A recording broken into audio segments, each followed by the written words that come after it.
அரவிந்த் ஒரு சாதாரண இளைஞன். பள்ளியில் சிறந்த மாணவர் அல்ல.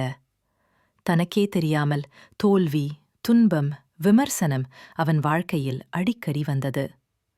ஒரு நாள் அவன் வேலைக்கு விண்ணப்பித்தான். பெரிய கனவு இருந்தாலும் பல முறை நிராகரிக்கப்பட்டான். அந்த வேளை அவன் மனதில் ஏற்பட்ட சந்தேகம். நான் ஏன் முடியவில்லை? நான் ஏன் தோல்வி அடைகிறேன்? அந்த சந்தேகத்துடன் அவன் சிந்தித்தான். அந்த நொடிகளில் அவன் புரிந்தது, தோல்விகள் அவனுக்கு ஒரு பாடத்தை கற்றுத்தருகின்றன.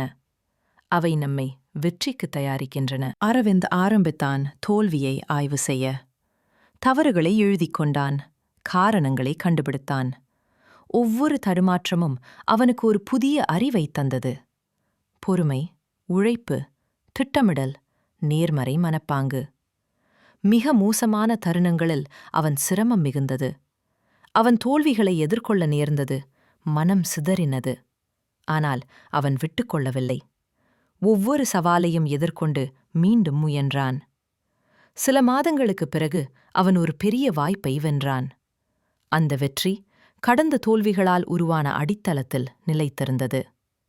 அப்போது அரவிந்த் உணர்ந்தான், மிக மோசமான தருணங்கள் நம்மை உடைக்க அல்ல, மிகப்பெரிய வளர்ச்சி அளிக்கவே வந்திருக்கின்றன. நாம் எதிர்கொள்ளும் சிரமங்கள், துன்பங்கள், தோல்விகள் அனைத்தும் நம்மை வலிமை மிக்க, அறிவுள்ள, வெற்றி பெறக்கூடிய நபராக மாற்றுகின்றன.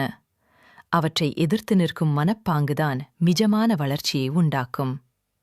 முடிவு: நீங்கள் சந்திக்கும் கடுமையான தருணங்களை பின்பற்றாதீர்கள். அவை உங்களுக்கான பாடம், உங்களின் வளர்ச்சி, உங்களின் வெற்றிக்கான அடித்தளம்.